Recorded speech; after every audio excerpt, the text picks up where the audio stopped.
क्या भगवान ने छोटे छोटे जीवों को मनुष्यों का भोजन बनने के लिए भेजा है? दोस्तों, मांस खाना पुण्य है या पाप, आज मैं आपको इसी विषय में समझाऊंगा। क्या पशु पक्षी, भेड़ बकरी, मुर्गा मछली, इन समस्त प्राणियों का मांस खाने से मनुष्य को पाप नहीं लगता है? तो आइए आज की इस वीडियो में समझते हैं कि छोटे छोटे जीवों को मारकर खाना कितना सही है और कितना गलत। आजकल ऐसे हजारों लाखों लोग मिल जाएंगे जो मांस खाने को सही मानते हैं। वह कहते हैं कि ईश्वर ने इन सब चीजों को हमें खाने के लिए ही बनाया है, अगर हम खाएंगे नहीं तो इनका होगा क्या? इस दुनिया में कुछ लोग ऐसे भी हैं जो जीव हिंसा करना घोर अपराध समझते हैं। मांस खाना उनके लिए बहुत बड़े पाप की बात है। आज मैं आपको इसमें कुछ महत्वपूर्ण बातें समझाऊंगा, जिससे यह स्पष्ट हो जाएगा कि मांस खाना कितना सही है और कितना गलत। दोस्तों, किसी गांव की बात है। उस गांव में एक धनी व्यक्ति रहता था। वह किसी लंबी तीर्थ यात्रा पर जाना चाहता था। जाने से पहले उसने अपने यहां एक दावत रखी।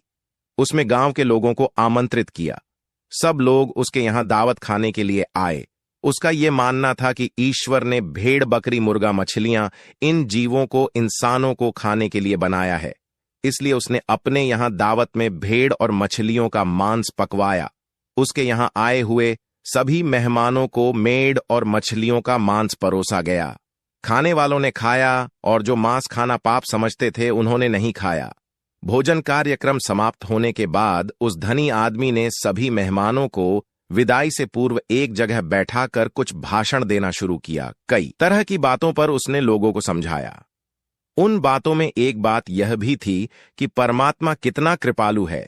उसने अन्य भोजन के साथ साथ मनुष्यों को खाने के लिए स्वादिष्ट मछलियां और कई तरह के पशु पक्षियों को जन्म दिया है। उसकी इस बात का अधिकतर लोगों ने समर्थन किया।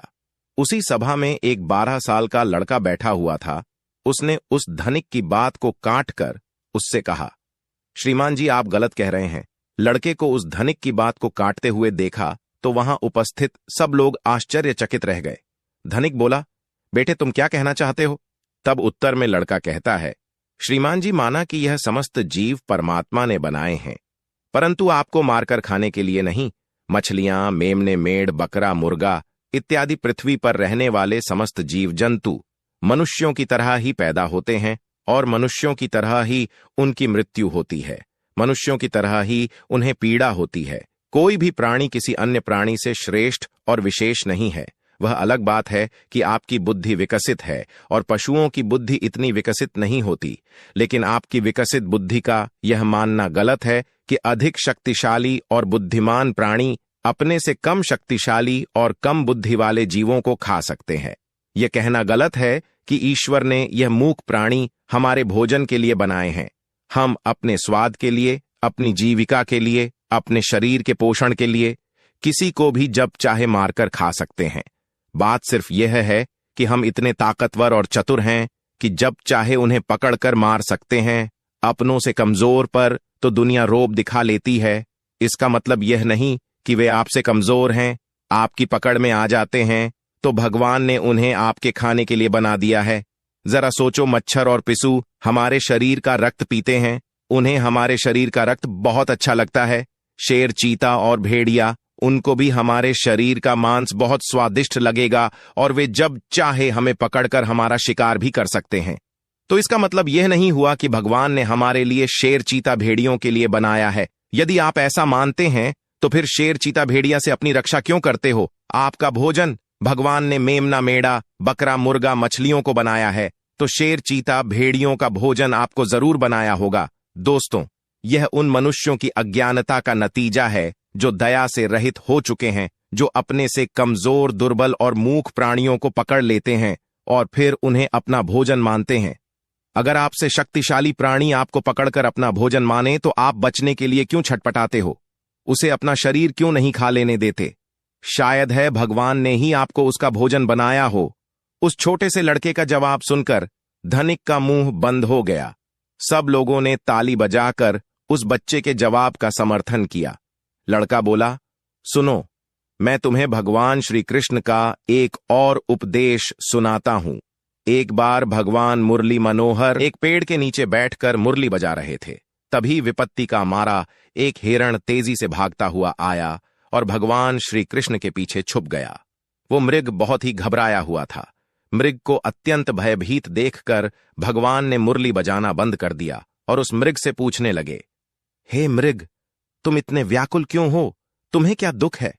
किसके डर से तुम छुपने का प्रयास कर रहे हो? श्री कृष्ण मृग से ये पूछ ही रहे थे, तभी हाथ में धनुष बाण लिए वहां एक शिकारी आ पहुंचा और बोला, ए बालक, इस मृग को मुझे दे दें।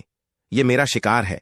मैंने इसे आखेट बनाने के लिए काफी दूर से इसका पीछा किया है, इसलिए इस पर मेरा अधिकार है।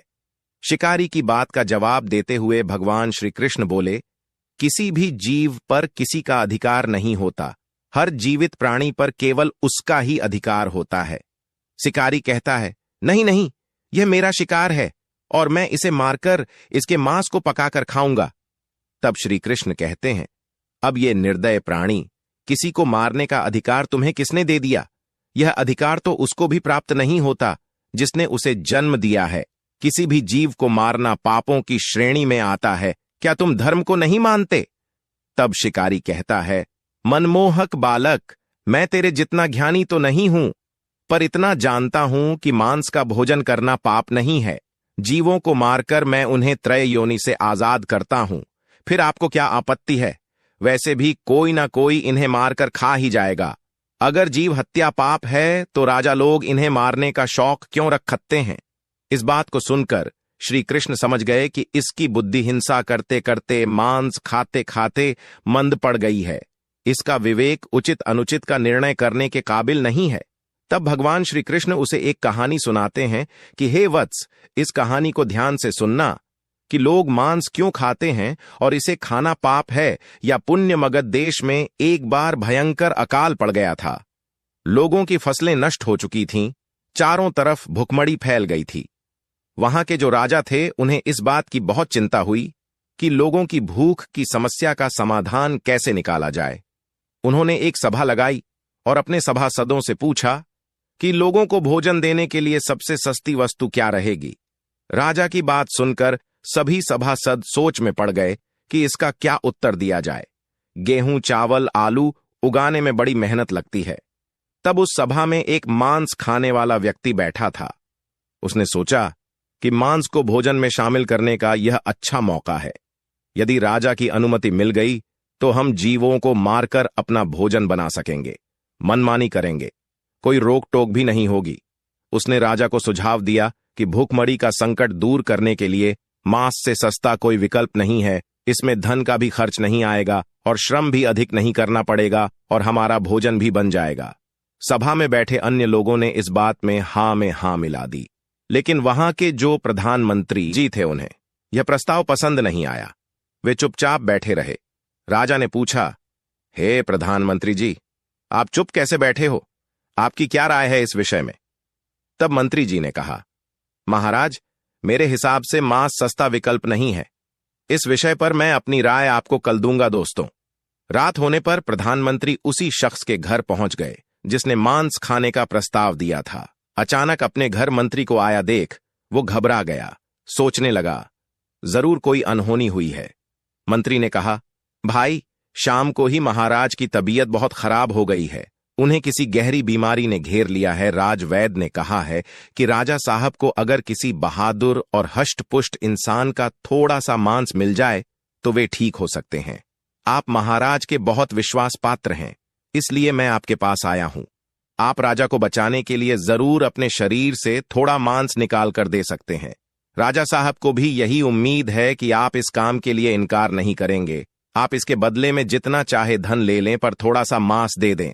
लाओ, मैं तलवार से तुम्हारे शरीर से थोड़ा सा मांस निकाल लेता हूं दोस्तों। मंत्री की यह बात सुनकर वो आदमी सन्न रह गया। उसके चेहरे का रंग उड़ गया।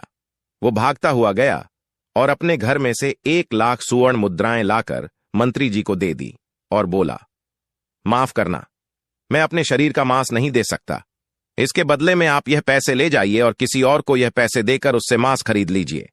मित्रों, मंत्री जी बोले, नहीं भाई, राजा ने विशेष रूप से आपका ही मांस लाने को कहा है, क्योंकि आप बहुत तंदुरुस्त हैं। थोड़े से मांस में आपका कुछ नहीं बिगड़ेगा, पर राजा साहब की जान बच जाएगी। इसके लिए मैं तुम्हें राजा से बोलकर मंत्री पद भी दिलवा दूंगा। कृपया आप देरी ना करें। थोड़ा सा मांस निकाल कर दे दे मित्रों।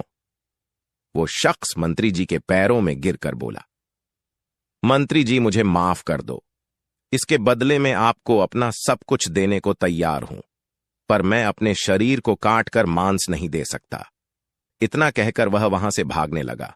मंत्री जी बोले, आप भाग जाओगे, पर आपका परिवार तो यही रह जाएगा। उसने कहा, मंत्री जी अपने प्राणों से बढ़कर कुछ नहीं है, जब मैं ही नहीं रहूंगा तो परिवार का क्या करूंगा। मंत्री ने कहा, आपको यहां से जाने की जरूरत नहीं है, तुम्हें मांस नहीं देना है तो मत दो, मैं किसी और के पास चला जाता हूं। इतना कहकर मंत्री जी उससे 1,00,000 स्वर्ण मुद्रा लेकर चले गए। अब उसके जान में जान आई दोस्तों।